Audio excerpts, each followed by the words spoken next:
This talk is split into 3 parts, which I'm just going to summarise for you so you kind of know where we're going. The first part will introduce Iron Age art from Britain and beyond, looking at a European-wide tradition of decorating objects in the Iron Age, and also looking at how this tradition was interpreted in different ways at a regional level. I'll also ask some questions about what we traditionally consider art and what we don't sometimes, and I'll be examining that boundary a little bit as well. The second part of the talk will then look at some local examples of Iron Age art from Stirling. I'll start by summarising the work of Fraser Hunter on the Sterling Horde, discovered by metal detectorist David Booth. And then I'll look at the local context of this hoard by looking at some other finds from the area and the ways they were deposited and discovered, bringing our focus back to the landscape to look at the archaeological contexts of these objects. And the third part of the talk will then zoom back out again a little bit to look briefly at wider traditions of depositing Iron Age art to discuss archaeological interpretations of why Iron Age people behaved the way they did.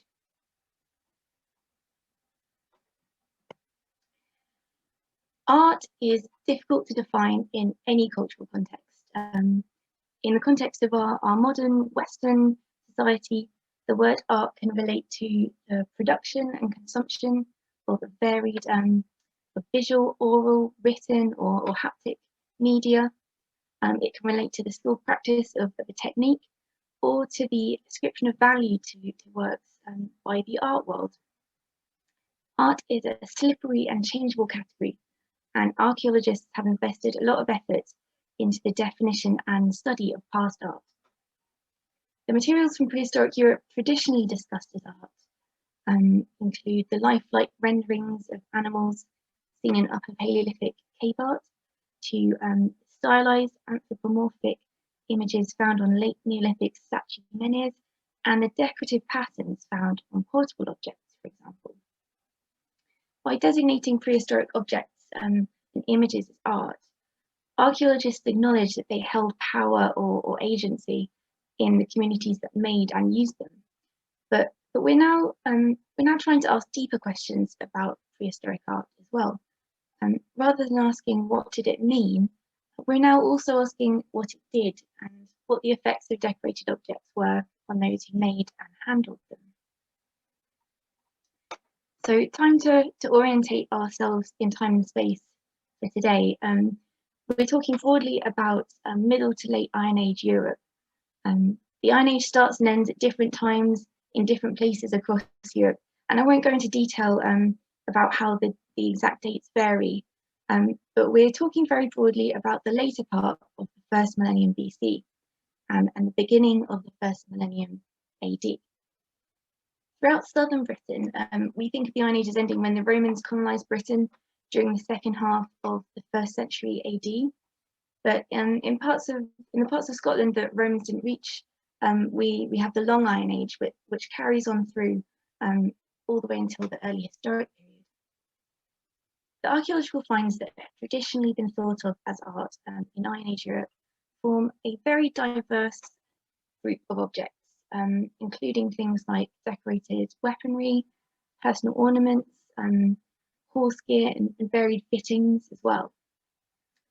This is a historic category that has grown in quite an ad hoc way since the mid-19th century, when archaeologists first started to study this material. There have never been any set criteria for designating Iron Age objects as art, but the objects traditionally discussed in this way are generally made from bronze or gold, and they're generally decorated with a specific type of decoration known as the 10-style decoration, which I'll speak about in just a minute. As you'll see during this talk as well, often just one of these criteria applies, so the category is quite fuzzy around the edges at times. The 10-style decoration is a style of decoration named after a site in Switzerland, situated on the northern side of Lac Neuchâtel.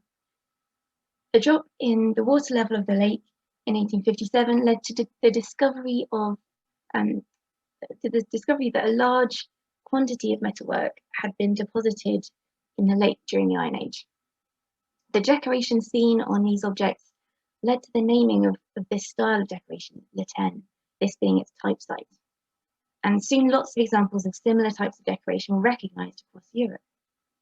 The images here on the left-hand side show some of the objects found. And on the right-hand side, you can see the excavation of the site happening, where a number of pile dwellings were also found. And you can see the pieces of preserved wood sticking up out of the mud there.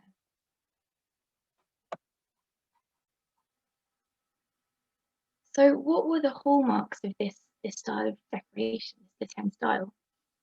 There is lots of variation within this label, but I'm using here one of my very favourite Iron Age objects to point out some of its common features. This is the Wandsworth shield boss, which was dredged from the River Thames in the 19th century. It's made from bronze, and it would originally have been riveted to a kind of solid leather or wooden backing to form a shield.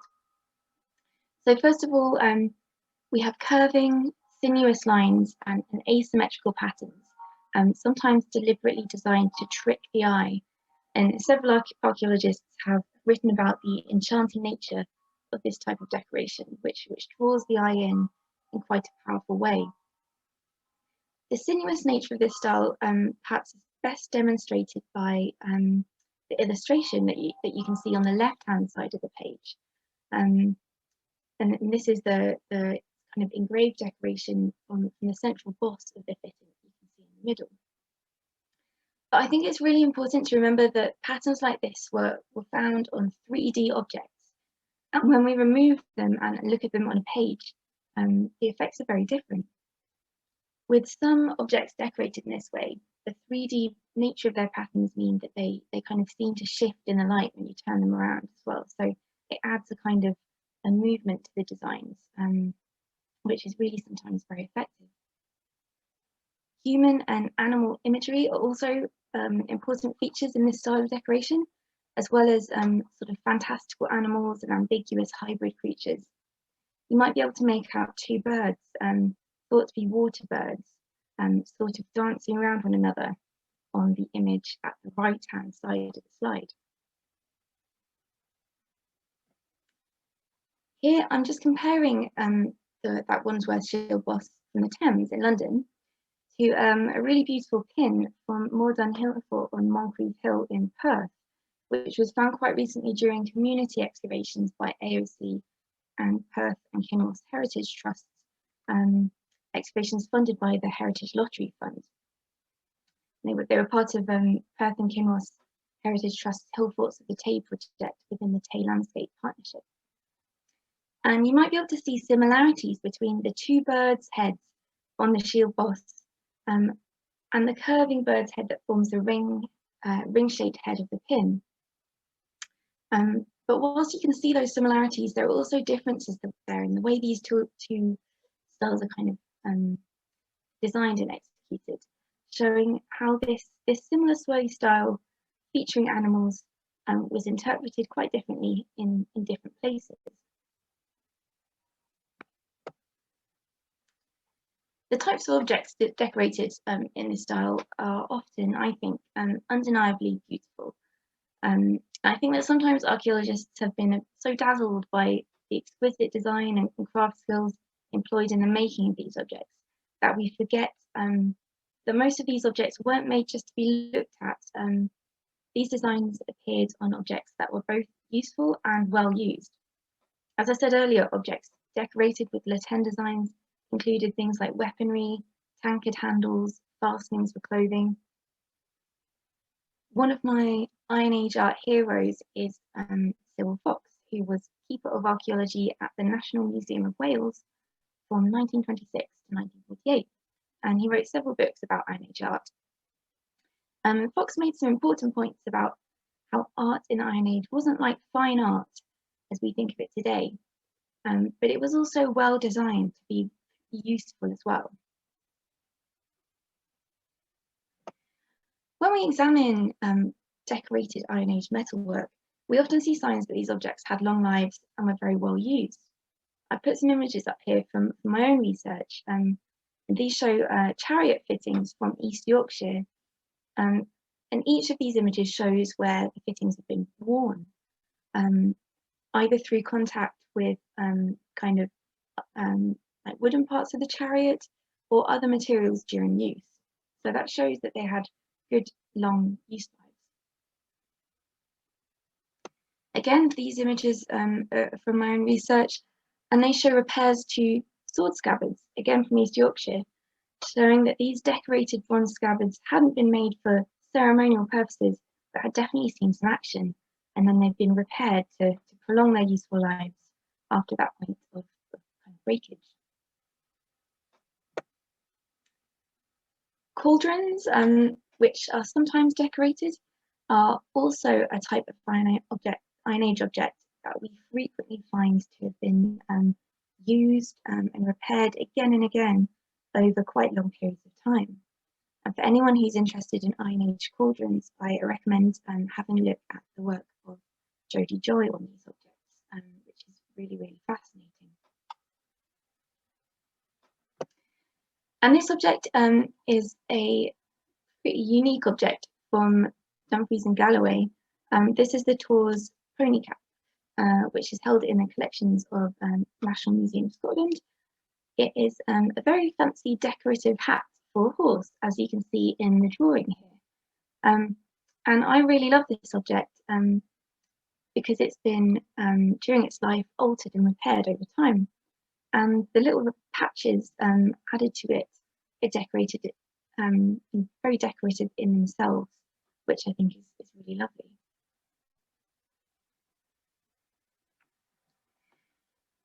So I've spoken a lot about decorated metal objects, which fit into that traditional archaeological category of Iron Age art. But there is also a whole wealth of decorated non-metal objects that haven't generally been defined as art traditionally in archaeology. This slide shows some long-handled bone or antler combs on the left-hand side of the slide. These are thought to have possibly had a role in weaving, but we're still trying to work out exactly what they were for, what they did. And they're a really highly decorated class of objects, often decorated with incised linear decoration, like the one at the bottom, or using ring and dot motifs, as you can see at the top of the slide. And on the right-hand side of the slide, a really interesting group of bone plaques or slips found in a much earlier megalithic tomb in Loch in County Meath, Ireland. And their functions, again, have been debated, but the reason I've put them up is that they're decorated with incised patterns that fit into that swirly lateen style that you saw in the metalwork earlier on. Pottery is by far the most common type of find on Iron Age sites across Britain and beyond, usually fragmented into a lot of very small sherds. Iron Age pottery isn't usually thought of as being hugely decorative as a medium, but when you start looking closely, there are actually a lot of different types of decoration found on Iron Age pots. And I've put up two examples of pottery decorated again with the swirly lateen style just here. So Glastonbury ware on the left, and this is found mostly in southwest England, and lateen painted pottery, which is found mostly in France. But aside from these really striking examples, there are a whole range of different marks and techniques used to decorate Iron Age pots. Organic materials such as wood, leather and fabric, for example, don't often survive in the archaeological record due to the fact that they tend to decay fairly quickly. But occasionally, in the right conditions, they do survive. In Europe, it's usually when they're preserved in wet anaerobic conditions. We have a couple of unique examples of decorated Iron Age wooden bowls here. The bowl on the left-hand side slide was recently found by my colleagues at AOC at Loch of Merton in Dumfries and Galloway. And you can see it in the condition it was found in the photograph, kind of collapsed in on itself. But my colleagues have been able to create an amazing 3D reconstruction of the beautiful as it would have looked in its brand new state, which I think is really beautiful. Now, I just need to give a quick warning because I'm going to be showing an image of some human remains on the next slide. So if anyone doesn't want to see those, I recommend just stepping away for about 30 seconds or so if you want to avoid those human remains. We have very few surviving textiles from Iron Age Britain, but where we have found evidence of Iron Age textiles, we've found that the weaves being used at technical, complex patterns, possibly creating really quite striking visual effects and quite colourful as well. I put up an image on the left, which shows some examples of early Iron Age fabric from Hallstatt in Austria, just to show the huge variety of eye-catching patterns and colours that were available to Iron Age weavers. Sometimes whole garments are found, very rarely, but sometimes, like this stunning hood in the middle, found in a peat bog in 1876 in St Andrew's Parish, Orkney, and now in the collections of the National Museum of Scotland. For anyone who's interested in reading more about preserved Iron Age garments and other objects, I really recommend reading the recent book that I put up by Dr. Melanie Giles, published last year, which looks at bog bodies as well as all the garments and accoutrements that they were deposited in within bogs. So the reason I've kind of been showing this whole range of Iron Age materials is that my question about this kind of organic material and pottery and bone objects, is this also art? I'm a weaver myself, and I enjoy applying my own creative ideas to the parameters afforded by the materials I work with, just as people in the Iron Age may have done. And this is possibly kind of a similar concept as the one used in the design and making of fancy metalwork. So why is it that traditional ideas about Iron Age art have traditionally been restricted to metalwork? This is an ongoing question that I'm trying to sort of tackle in my research. And one of my broad aims is to try and blur these boundaries and try and work from the objects upwards. Sometimes that's trickier than it sounds, but I think it's an important thing to try and do. So to summarise this first part of the talk, I've introduced the body of material traditionally thought of as Iron Age art, and we've looked at the types of objects and decoration that this entails. And I've also looked a bit more widely to contextualise decorated metalwork within the broader assemblage of decorated Iron Age objects, most of which aren't traditionally thought of as being art. But I think it's really good to interrogate that boundary.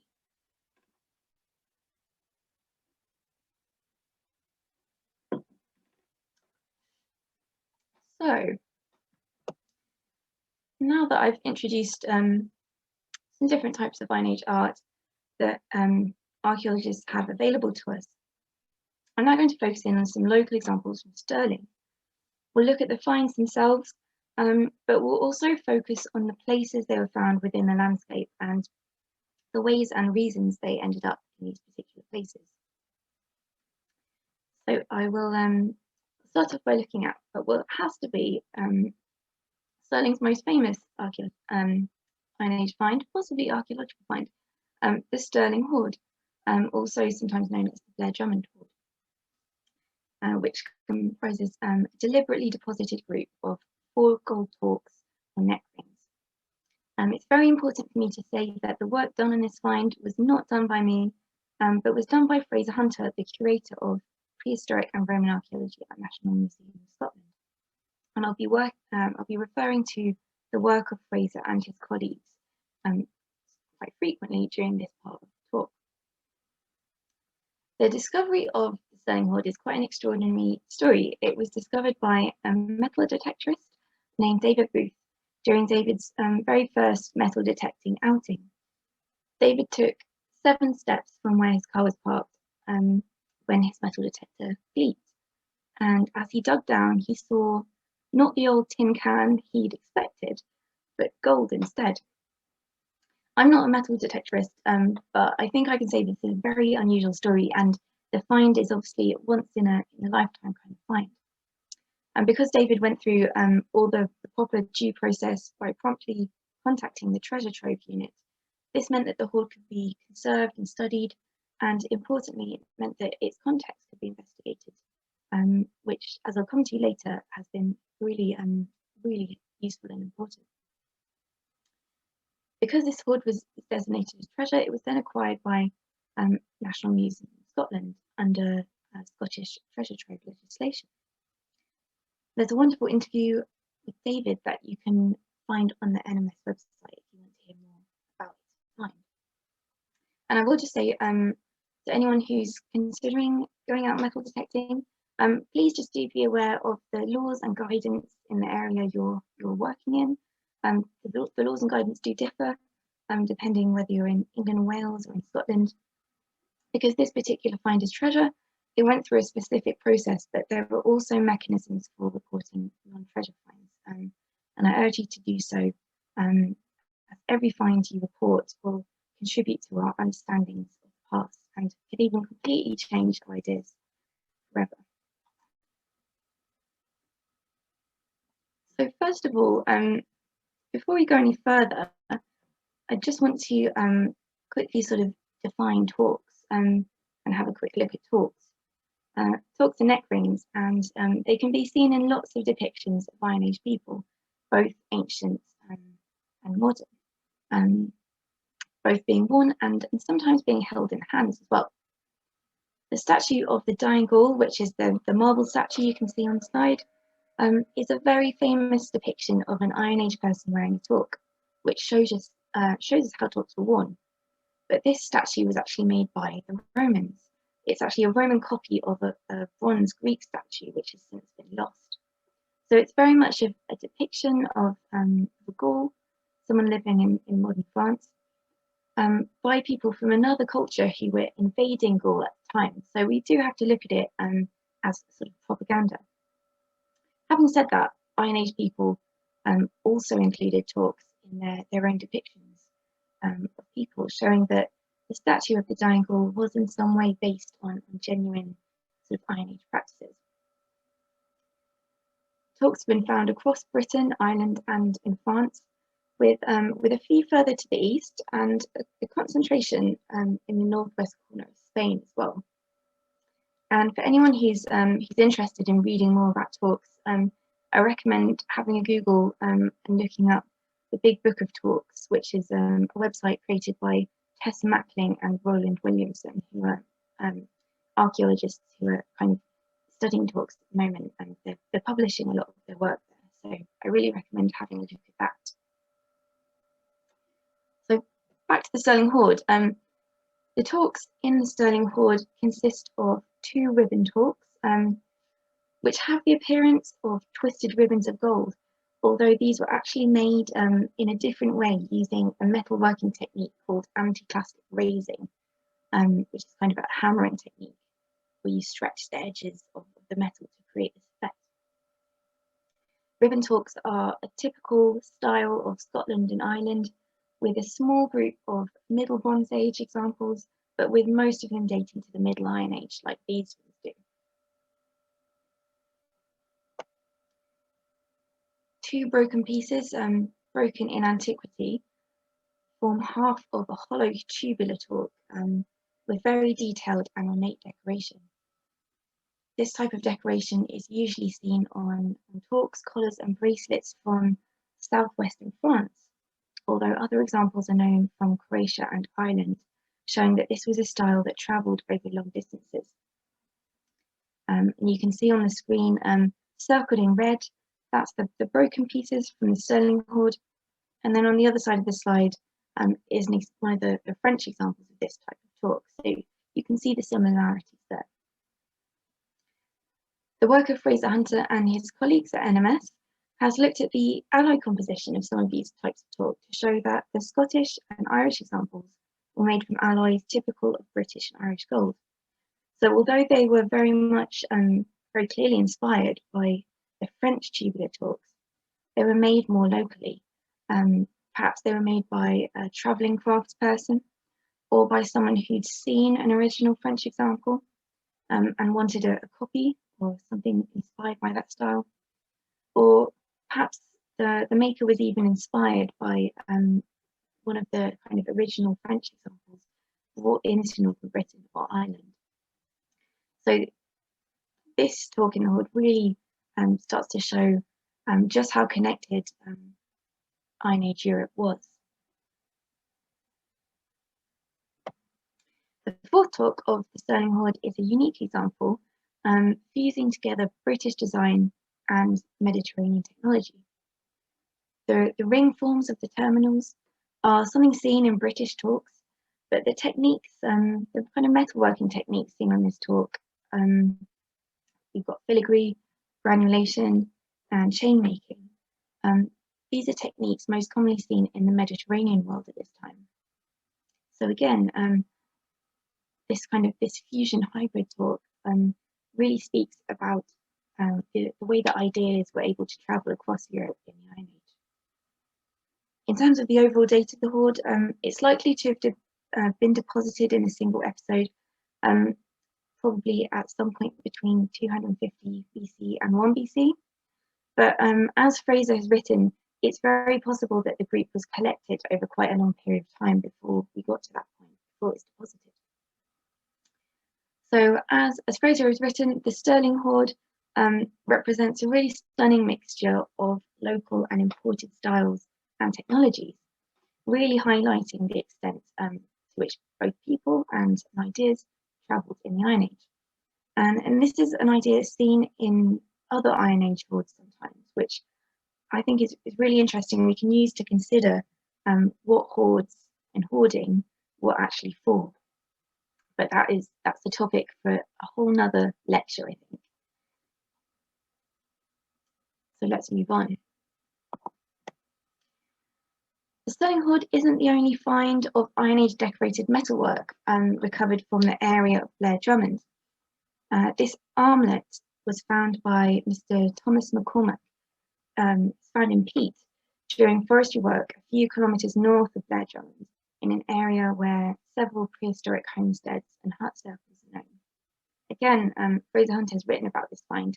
It's part of Scotland's massive metalwork tradition, which peaked in the 1st to 2nd century AD, so quite a bit later than the talks we've just been talking about. And you can read more about this find in Fraser's 2006 paper, New Light on Massive Armlets.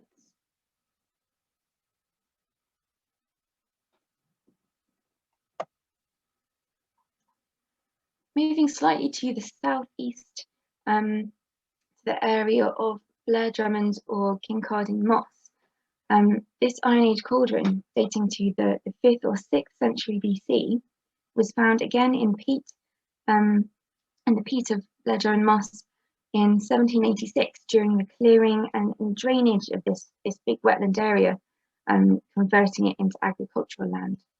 And tantalisingly, Canmore, the HES database, records a brief account of a second cauldron of a similar type having been found close to this one somewhere, sometime in the early 19th century, but nothing further is known about this one.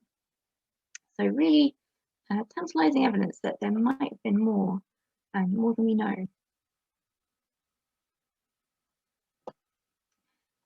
Other metalwork finds from Blair Drummond Moss show a very long tradition of depositing objects here, going back to at least the Middle Bronze Age, and quite likely a long way before that as well. So quite a few centuries before that cauldron was made and deposited. So the other finds recorded from the moss include Middle Bronze Age flanged axes and a rapier, which is like a bladed weapon, Late Bronze Age socketed axe, and 2 Late Bronze Age socketed spearheads. And this wooden wheel, dating to the Late Bronze Age, is a surviving example of several wheels found preserved in the moss. And this might be from a horse-drawn or cattle-drawn cart. Interestingly, a wooden causeway was also noted during the clearance and draining of Blair Drummond Moss. and I don't believe that any of that has survived. But when combined with the wheel, multiple wheels, it perhaps represents transport into or across the area of Blair Drummond Moss.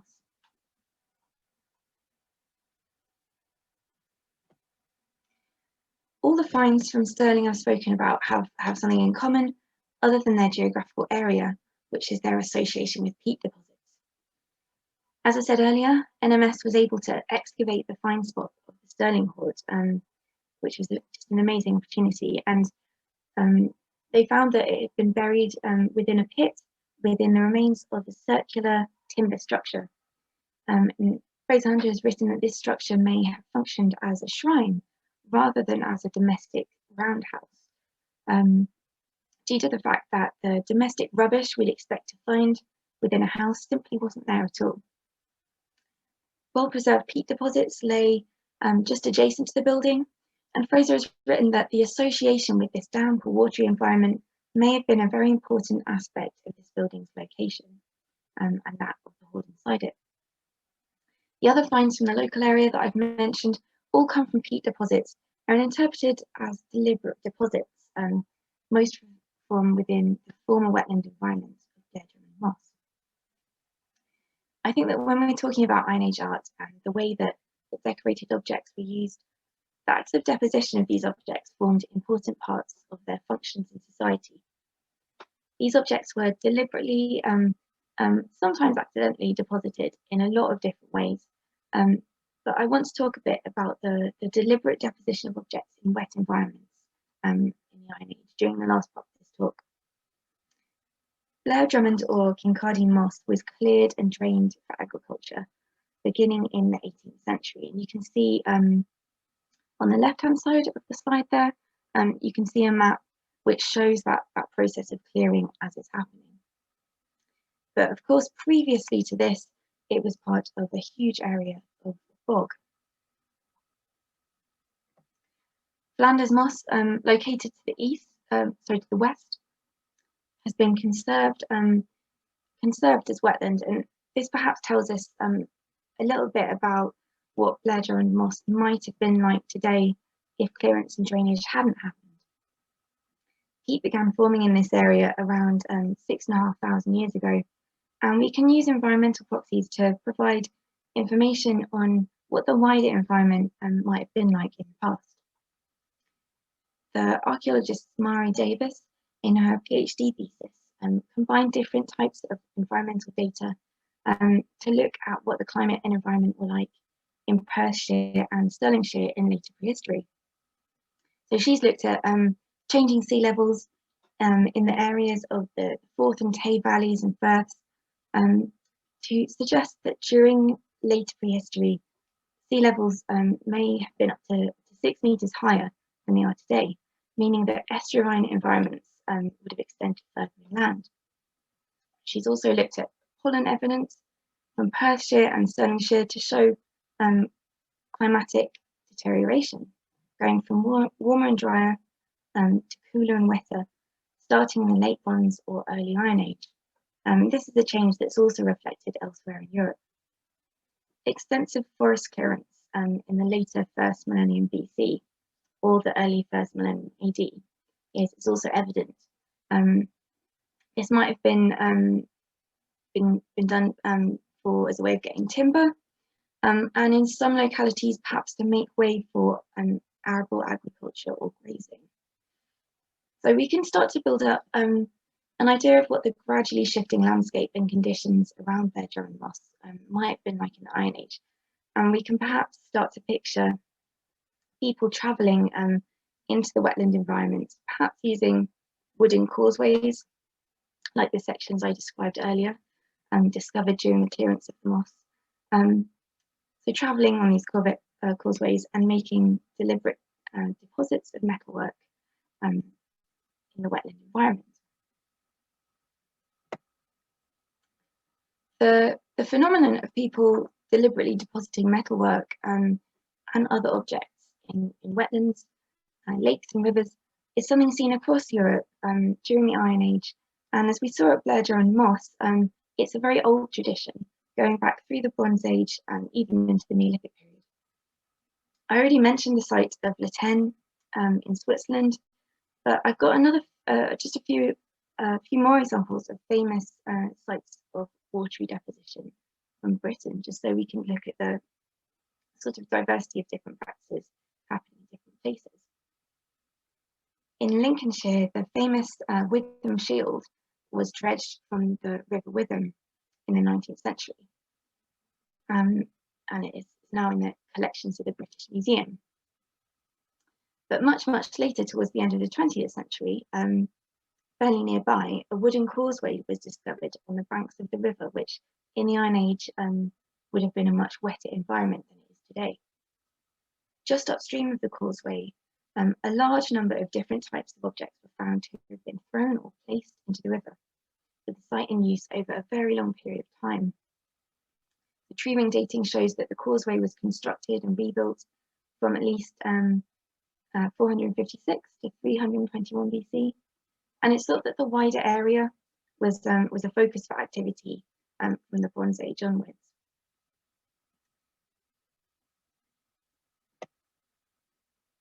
During the Second World War, preparations were underway for the construction of a new RAF runway when a whole series of objects were discovered in the peat at the margins of a lake, Llincerrig. Sorry for my Welsh pronunciation. These objects included a wide range of tools and weapons, and they're thought to have been deposited over, again, a long period of time, between about 300 and about 100 BC. And a very large quantity of decorated metalwork has been recovered from the River Thames, quite a lot of it recovered through dredging during the 19th century, including lots of swords, shield fittings, and the fabulous Waterloo helmet, which you can see on the left of the slide.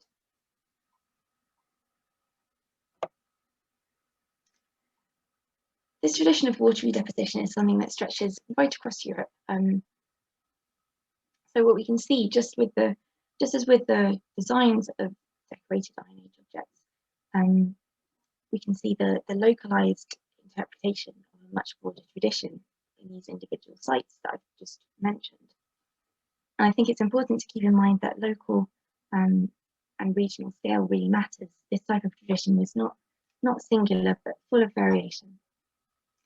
Archaeologists have often thought of this type of deposition as votive deposition, or sort of ritual deposition, or kind of offerings. And I've put up an image of a really brilliant and classic book by the archaeologist Richard Bradley. I picked that up here. It's called The Passage of Arms: An Archaeological Analysis of Prehistoric Hoards and Votive Deposits, published in 1990. And the cover image shows a hand reaching up from a lake to hand a sword to a man in a boat. A very familiar piece of imagery to anyone who's ever read stories about King Arthur. And I like it because it just shows the enduring nature of the idea of bodies of water as strange and magical places. The other book I've put up is a very recent book by David Fonzein of Leiden University. And in this book, David discusses the deliberate deposition and disposal of metalwork, deliberate destruction and disposal of metalwork in the Bronze Age. So coming from a different angle and looking at value. So to us, destroying something or placing it into a river or lake represents a loss. But Fontaine sees it as something that creates value, creates social value. And I'm finding that really interesting and really helpful in thinking more deeply and interpreting some of these Iron Age watery traditions, watery depositions. So taking us back to Stirling, I just want to finish by thinking briefly about the idea of persistent places. This term is used a bit in archaeology, and I haven't been able to trace it back to its original source. So if anyone knows who first wrote that down, I'd be glad to hear. but it refers to places in the landscape that people return to again and again, particularly in prehistory. We might find archaeological evidence that a place has been used by past people at different points over 1,000 years, perhaps. In Richard Bradley's more recent book, Geography of Offerings, he uses the term strange places, referring to interesting and unusual points in the landscape. And I think there's a big crossover between these two ideas. Blair Drummond moss, with its successive deposits of metalwork over many centuries, I think, perhaps culminating in the shrine structure in which the Sterling Horde was buried, I think definitely counts as a persistent place. And I'm doing some work at the moment with an archaeologist called Tiffany Treadway, who's just finished her PhD at the University of Cardiff. And we're thinking about how the deposition of Iron Age art at places like Blair Drummond moss might have been events that were important in creating collective memories. When you combine the sight and feel of rare decorated metalwork with the unique sounds and smells of the bog and the act of depositing that metalwork, I think the overall effect would certainly have been quite memorable. So from design to deposition, I hope that I've shown that Iron Age art is a messy category of objects in lots of ways, united by some broad themes, but always influenced by local flavours and practices. And that's it for today. Thank you very much for listening.